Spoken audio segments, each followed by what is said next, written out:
Thank you. Good morning. Welcome. Just want to talk a little bit about what's been happening since yesterday. The investigation is ongoing. As we develop anything of importance, we'll certainly make all of you aware of it. But at this point, we've only determined that there's going to be one shooter involved in this incident, and that shooter is deceased. So I know that there's some stuff out there in the media talking about a potential second shooter. We have nothing that can validate that being the case. Secondly, I'd like to give you a little better representation of the suspect's mother and family. She has been fully cooperative. She is heartbroken for the families of this incident, for the school and the alumni. Someone from our department had interviewed her yesterday and spoke to the adult daughter. They have been working with mental health institutions in the local area. They've hooked him up with a professional mental health provider. They've been supportive of him. Whenever they noticed him kind of stepping out of line or going out of turn, they always worked to try and get him back on his medication or back into therapy or whatever it is that he needed. But I just want to make sure that the community is aware that the family is fully cooperative. They're also heartbroken over this incident.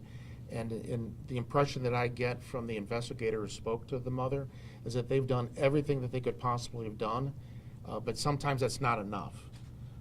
Mental health is a terrible thing, and we can't anticipate what will come, but the family appears to have done everything that they could have possibly done to try to help this young man live with his mental health issues. Finally, I'd like to thank the members of the community, the students. I don't know if you've had teenagers or not, but they don't always listen. But on Monday, they sure did. They did what their teachers instructed them to do. They did what the officers instructed them to do, despite the fact that you could see that many of them were traumatized. You could see it in their faces and you could read it in their eyes. But they did whatever was asked of them, and I'm deeply appreciative of the students and staff and the heroism that they exhibited on Monday. But there's also some businesses in the area that really stepped up, notably Schnucks. It's not every day where you've got a grocery store operating and 500 or 600 kids come running up onto your parking lot looking for safety, and another 60 or 80 adults who are associated with them. But they were very gracious. They hosted the kids. They facilitated the movement of dozens of buses that moved those kids to a separate location. After that, our command post set up on that lot. Schnucks was very gracious. They provided food and water. I was told one of the employees actually carried a couple cases from the Schnucks location all the way down to the school where our officers were at. And many of our officers were in need of water, because when they show up at a scene like this, they're not taking time to find a bottle of water to have with them at their side. So, I appreciate what Schnucks did for us. Also, the Salvation Army showed up to provide food and water for the first responders. The Shamrock Bottling Company was very supportive as well for our command post and allowed our officers to use their facilities. And lastly, Interface Construction. As I was going up the arsenal to the scene, I could hear officers on the radio saying, we need breaching tools. We can't get into some of these rooms. And sure enough, here on my right, there's a construction site with the workers standing there, helmets on and vests on. And I just asked them, hey, do you guys have any tools we can use to break into doors? And they, excuse me.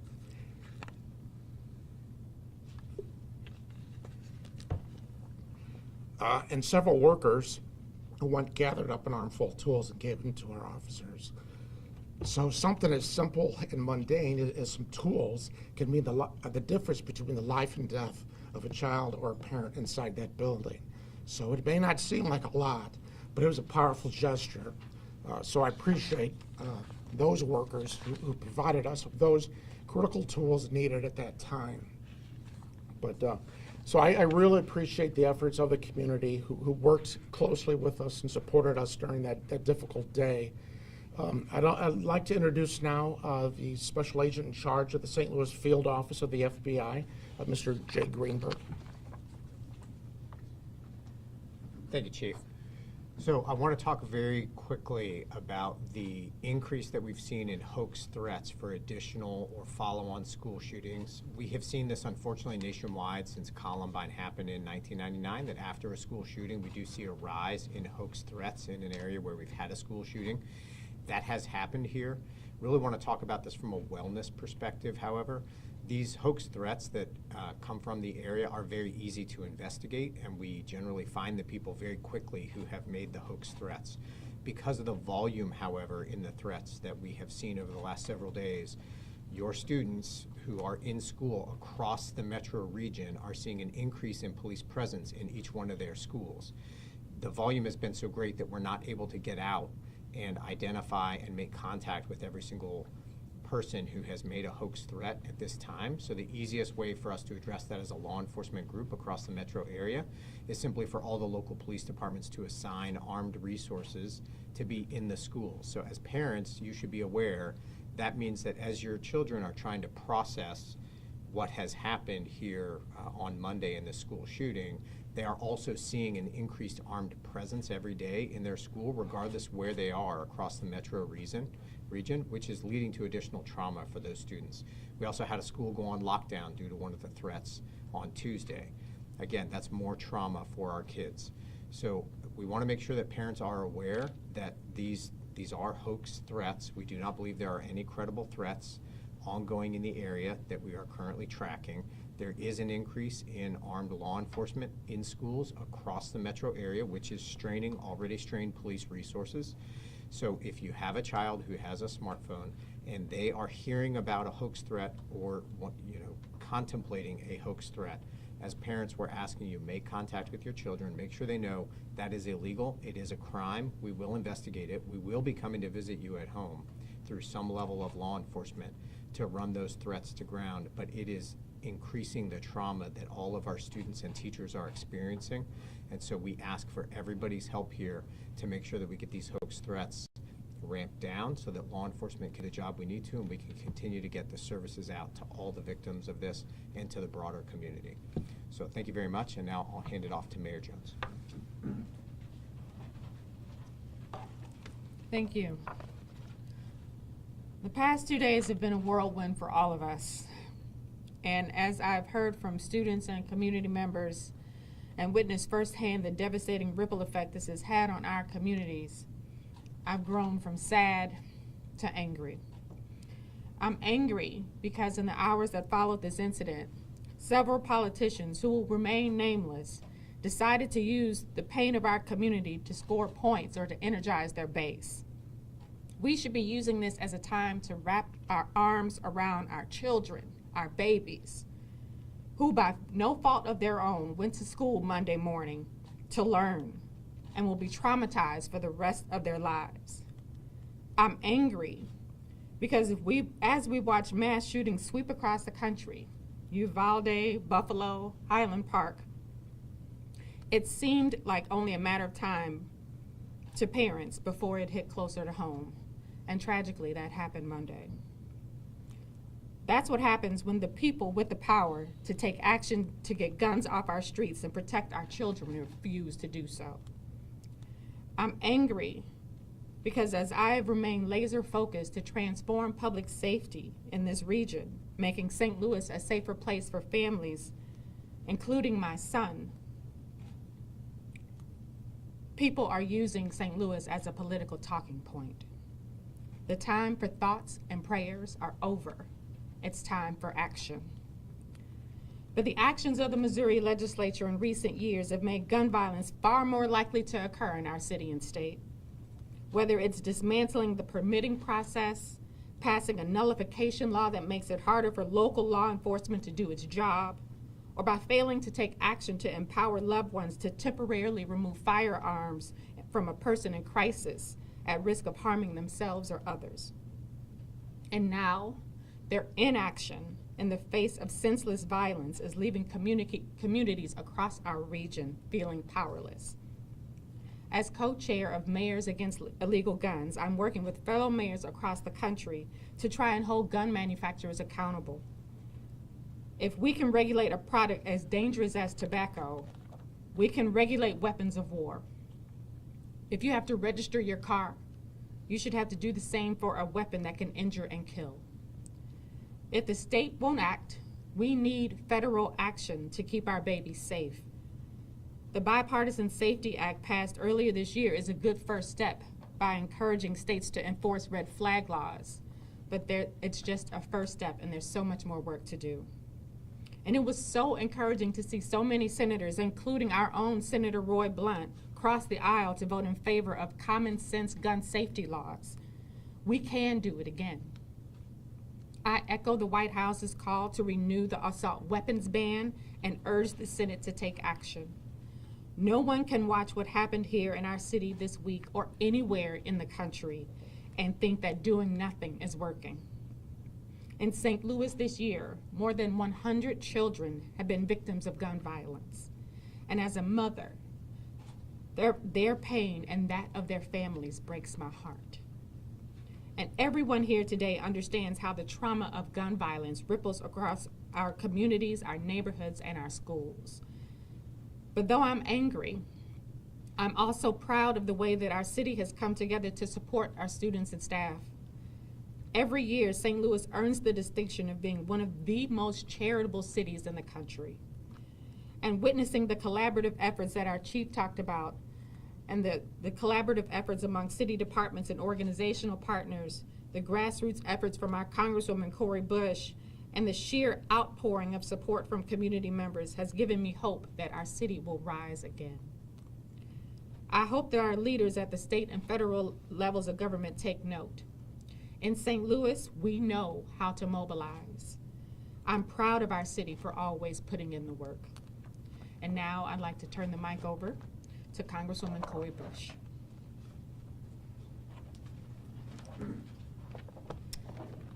Good morning. Thank you to Mayor Jones for convening us and for our community leaders being here as well. So Monday was a day that every parent, every student, every community member prays never comes. It is unacceptable and beyond heartbreaking that school shootings have become so ingrained into our society, into our media coverage, and into our everyday lives. That every person in this country knows deep down that our schools are targets, but should never be targets for gun violence. We can't let this keep happening across our country. These are our students. These are our families, our children, our babies. Schools are supposed to be a safe haven for children and parents, educators, custodial workers, and cafeteria staff, a safe haven for our communities. I remember my own children going to school, and it gave me peace going to work every day knowing that my children were at school and I believed them to be safe. But the reality is that our children, our educators, the staff are not. Our country has already broken the record for school shootings in this country, and we still have over 90 days left in this year. Gun violence is the leading cause of death for children and teens. You know, and we say enough is enough, but we were past enough. Enough was one, and that happened long ago. We are undergoing a gun violence epidemic. It is totally preventable. It is a preventable public health crisis. Republican lawmakers, especially, we need you to step up. We need you to join us in taking action on this gun violence crisis in this country. And if it means stepping away from the dollars you receive, you need to do so. I was glad to see President Biden reiterate his call for a ban on assault weapons yesterday. A ban on assault weapons would save lives. And the truth of the matter is that it may have saved the lives of those who were killed this Monday and protected those who were injured and those who are traumatized.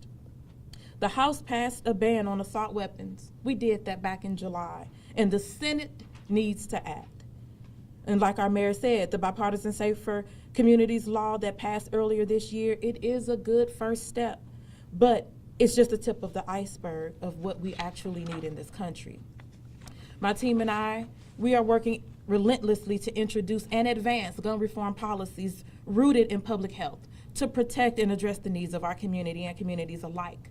Just last month, Congressman Jamal Bowman, who will be here on tomorrow with us, who is the vice chair of the Committee on Education and Labor, we sent a letter to the Department of Health and Human Services, to the Department of Justice, and to the Department of Education, asking them to conduct a review of gun violence prevention strategies that they are utilizing in schools and establish a comprehensive plan to meet the holistic, emotional, health, and safety needs of our nation's students.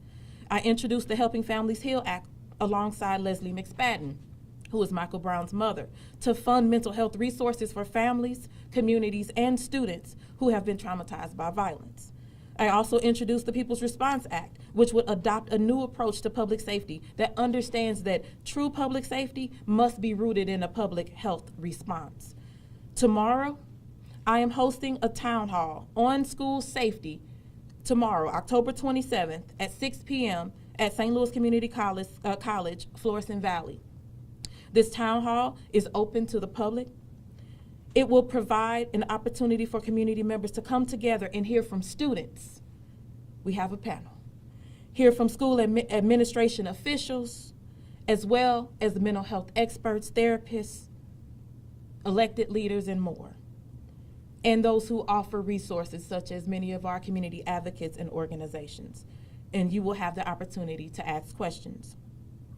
I hope to see as many of you there, as many people as possible. Bring your voices. Come out tomorrow so we can talk and begin to heal together as we try to move forward from this tragedy. As a side note, if you are in need of transportation, there will be transportation provided. We're still working on more, but there will be buses provided by People's Health Center starting at 5 p.m. at the Schnucks grocery store on 5055 Arsenal Street. Thank you to Schnucks and thank you to People's Health Center. And there will also be van transit provided by Metro Transit that will be available at the North Handley Metro Station, which is at 4398 Handley Road. We are also working on more, so if you are someone who has the ability to be able to transport people, if you are a company and you are willing to do that, please reach out to our office. If you would like transportation, please call our office at 314-955-9980. Overall, bills and actions like these are how we save lives. I'm here to assure you, gun violence prevention has remained and will continue to be at the forefront of my legislative efforts. St. Louis has had enough. We're beyond enough. Together, we will push for the change we need to see to end the crisis of gun violence in our schools. We will not rest until we see a day where there is an end to mass gun violence and gun violence as a whole. And now I will turn it over to our incredible City Health Director, Dr. Madi Davis.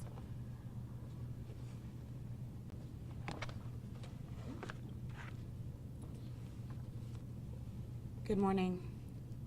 Gun violence is a public health crisis. Behavioral health and mental health are not only basic human rights, but fundamental tenets of health and public health. I understand that these last days have been deeply traumatic, not only for me, but for our entire community. It's just so challenging to try to even make sense of why, when such tragedies occur, they do. My entire heart is with the families and friends of the two victims, 15-year-old Alexandria Bell and teacher Jean Kuczka, and everyone, the entire family and community that surrounds, is embedded within, and encompasses Central Visual Performing Arts High School. Yesterday, the Department of Health and Office of Violence Prevention convened a meeting with leadership from the St. Louis Public Schools, St. Louis Metropolitan Department, local and state officials, behavioral health programs, and many more community leaders. Community leaders that have been doing this work within our communities for decades, day in and day out. At that meeting, we debriefed about this tragic event. We shared updates and discussed openly the realities of where we are today as it relates to violence. As a result, we were able to identify tangible goals that will allow us to collaboratively deliver the necessary resources to support victims' families and our community. If you'll allow me to, I'll walk you through those steps. Number one, to provide an equitable, community-wide response to all the recent gun violence. Because understand that while this tragedy is a tragedy, the day before, there were 8 deaths due to gun violence the day before. And this has created an acute on chronic crisis and trauma for our city. Number two, we will focus on 2 core areas, including an improvement of both school-based and community-wide behavioral health interventions that are inclusive and data-driven. We have a network of over 30 distinguished behavioral health leaders that have been committed to serving the city for decades that will be meeting daily to collectively develop a set of short-term, medium-term, and long-term goals to serve this an action plan for community-based care that is equitable and aims to reduce any disparities in care. Number 4, the Department of Health and Office of Violence Prevention will lead a bi-weekly meeting plan that will improve long-term school-focused behavioral health interventions. And last but certainly not least, the Department of Health has committed to providing centralized and coordinated communication, education, mapping of data to support these forthcoming initiatives. Establishing any supportive resources or interventions related to mental health is not a solution, but rather are tools for healing from trauma that our community experiences as a result of incidents related to gun violence. Gun violence is a complex public health concern that requires the kind of collaborative effort that we hope to achieve. This meeting yesterday provided an opportunity to reevaluate how gun violence is a public health emergency and how we should not be working in silos. Alone, we can achieve very little, but together, we can effectively impact the kind of unprecedented change that is needed. It must be said, and I will say it, that prior to Mayor Jones taking her leadership position for our city, there was no Office for Violence Prevention. And it was through her efforts that I was empowered to open the first Behavioral Health Bureau for the city of St. Louis. Without those 2 distinct implementation strategies, we would not be able to lead and to act in the way that we have today. Lastly, I would like to say to everyone in our community, it's okay to be not okay. I'm not okay. I've been hugging my babies tight every night. I intentionally pray over them when I send them into school because my acute and chronic trauma has me fearful that it'll be the call that I get on my cell phone or that my husband gets. So it is okay to not be okay. However, if you or anyone you know needs help, please reach out and talk to someone. You are not alone. Our partner, the BHR hotline, provides confidential counseling to anyone in need and is available 24/7. The number is 314-469-6644. And if that's too much to remember, just dial 988. 988, and help will come your way. Gun violence is a public health crisis. Behavioral and mental health are essential human rights and foundational principles of health and public health. I would now like to turn it over to Halliday Douglas from St. Louis Public Schools. Thank you. The role of the St. Louis Public School Foundation, which is the entity I represent, we are the trusted partner for St. Louis Public Schools in leveraging community resources, community dollars, to support gap funding on initiatives in the district, but we also are there to support strategic innovations. Our priorities are post-secondary opportunity, which includes early childhood education, health and well-being, and teacher capacity building. Monday was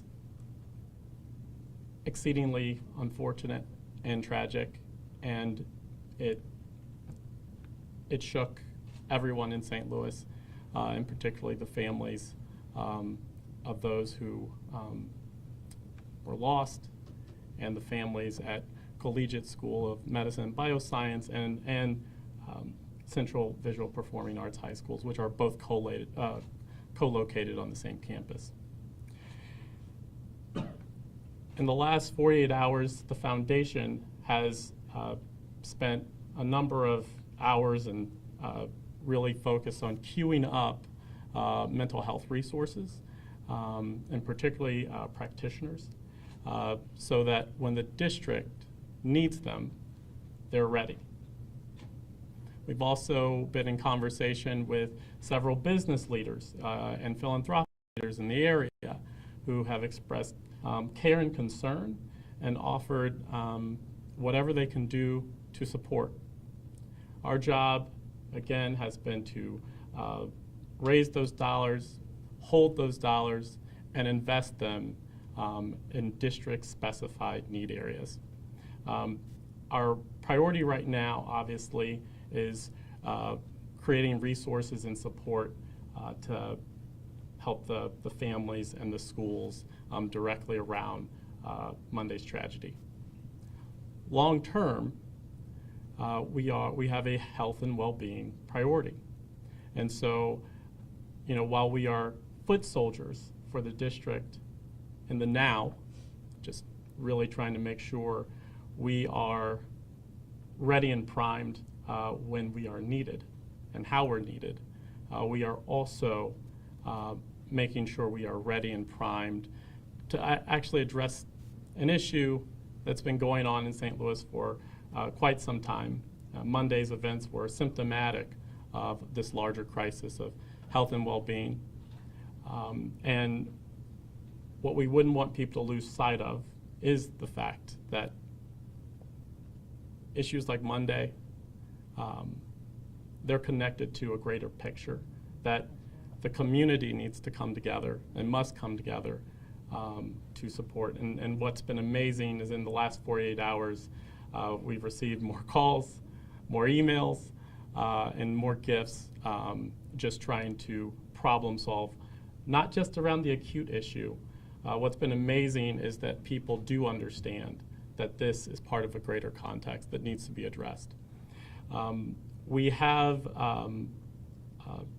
welcomed donations to date to that health and well-being priority area, obviously with the priority going toward the schools most impacted, and then the other portion of that going towards sustainability.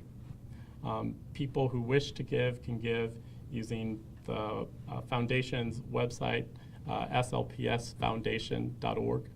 I have just been briefed that we are experiencing some technical difficulties due to traffic and some browser challenges, but I've also been assured that those will be resolved by day's end.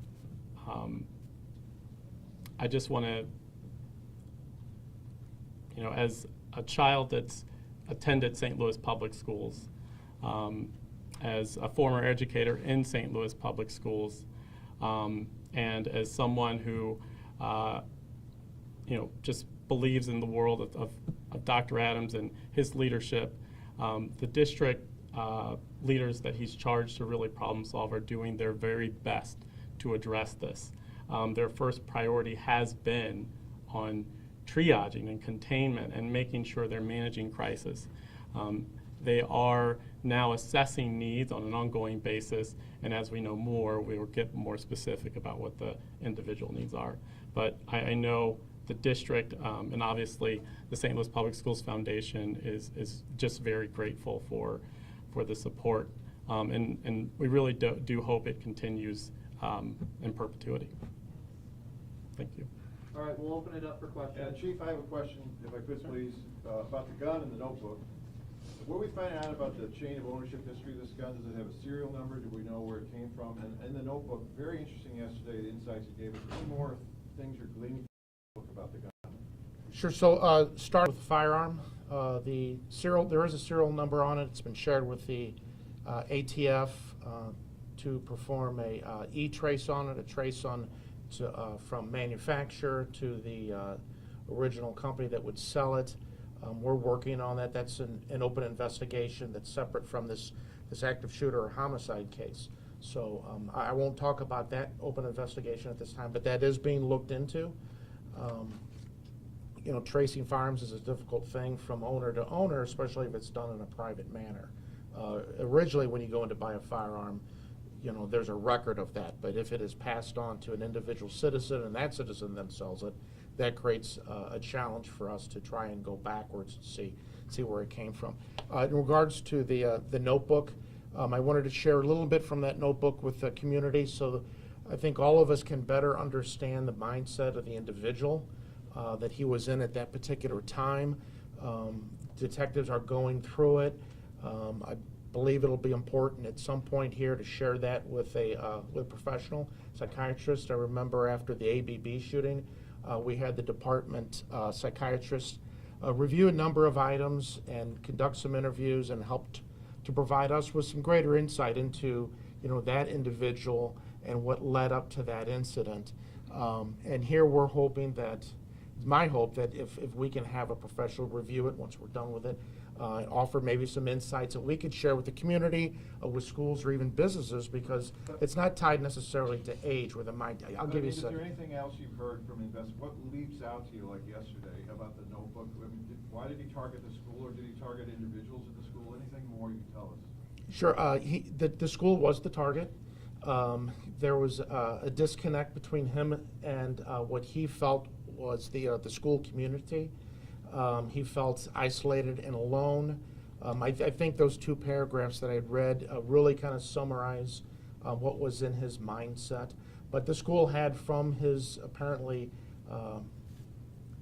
when he began in his mind that he wanted to do something, it appeared that the school had always been the target. Was the family aware of the arsenal of ammunition he had? So, no, and this is part of the struggle. You know, they're aware. They were aware that he had acquired a firearm. They worked with our department to transfer that to an adult who could legally possess one. The mother, the adult daughter, they worked with him. They kind of had a system where they would track, you know, what might come in the mail, his interactions with others, and try and ensure that he's engaging people, that he feels loved. So it's yeah, you know, it's just I don't know what to say. It's just a terrible thing, and it's hard to try and figure out what might have been in somebody's mind. But you know, the notebook, I think, is just really insightful. It shows where he was, what place he was in, and he just couldn't come out of it. The parents, when he interacted with them, he might have hidden some of his feelings and thoughts. He did mention that in the notebook. I recall reading that. That nobody really knows. They can't tell that I'm doing this and getting ready. They never had access to the notebook. They would search his room on occasion because they were concerned.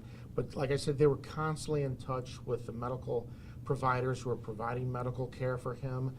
They had him committed on some occasions.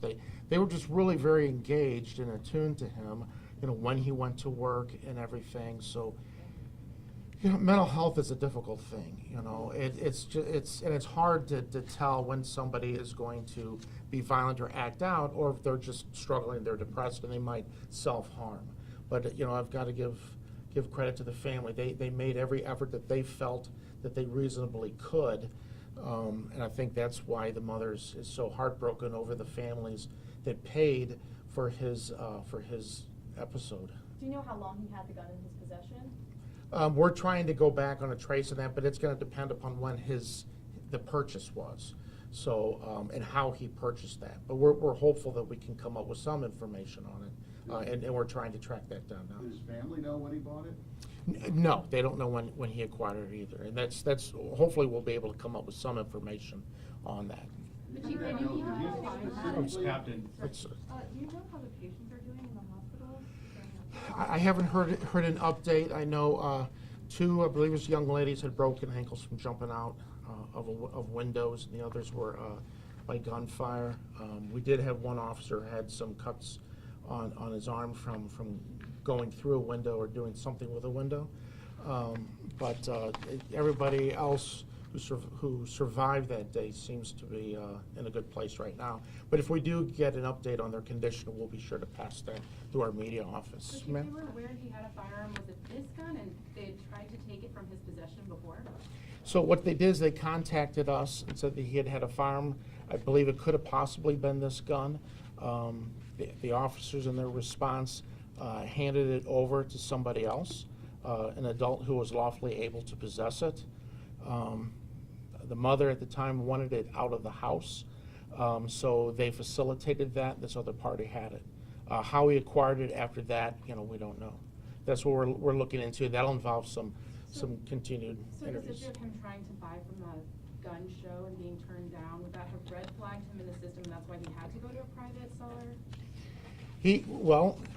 I think you could deduce that if he tried to buy a gun and they said no, then he would have, if he's intent on doing something, he would try and find some alternative means to acquire a firearm. When did this So- interaction happen with the police, where they actually took the I, gun away I, from him? I don't recall the date. I mean, Yeah. was it recent? It was within the last few months, I believe, but I'm not sure. I'd have to check. Chief, it was the same gun. I believe so. We'll check and we'll put that information out. Chief, for clarification. Some modifications to the firearm, can you talk about how that would have affected the usage of it?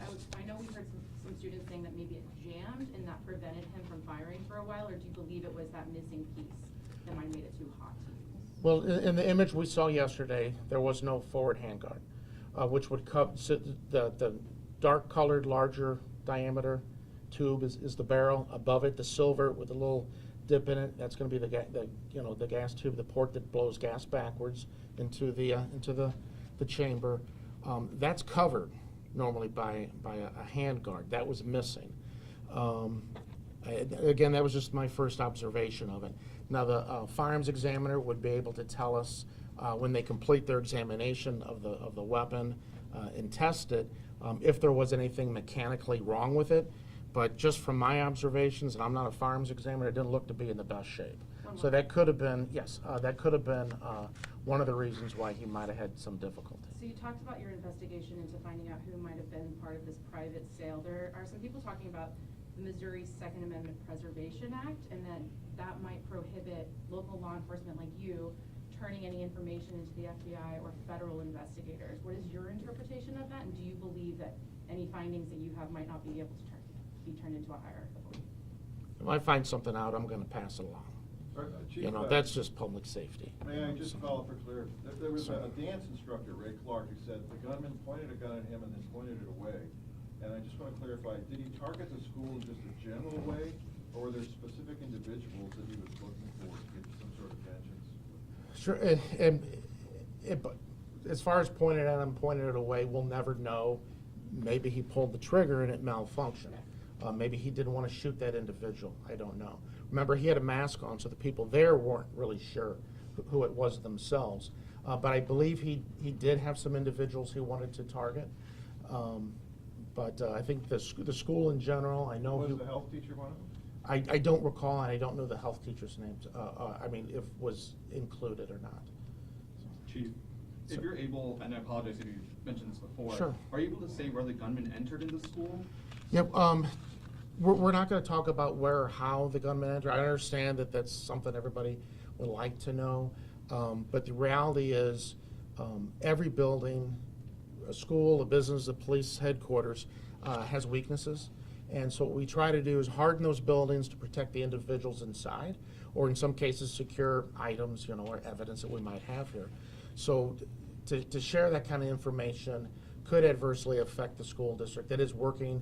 The doors were locked. They had done everything they reasonably could, but they're going to take efforts going forward to examine that and then try and replicate a means to make it harder to get inside the building. Can you So tell us like- if he had to break glass? Can you tell us if he had to break glass to get into the building now? So he had a forced entry, so he did have to force entry. And that's good for us because that buys us time. The more time we have, when something like this comes up, and boy, those security officers were right on it. They immediately called when this had started. And that, the clock started at that point and we were on the way.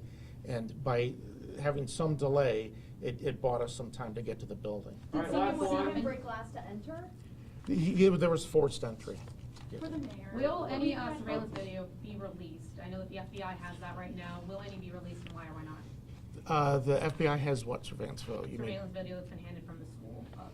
Oh, so what's happening, you might be referring to the uploads, is that what you're talking about? Yeah, we Sunshine request any and all surveillance video from Central BPA. They said that all that has been handed over to the FBI. So will any of that be released to public? So with the open investigation ongoing right now, that won't be released at this time. But at some point in the future, we'll be able to make a decision of what can be released. Certainly there will be redacted parts. Remember, we've got minors here, so we want to protect their identity. The decedents and certain parts of the scene really don't need to be viewed. Okay, Was someone thank there you very when you much. entered the Thank you. school? Mayor, can you give us an update on where your search stands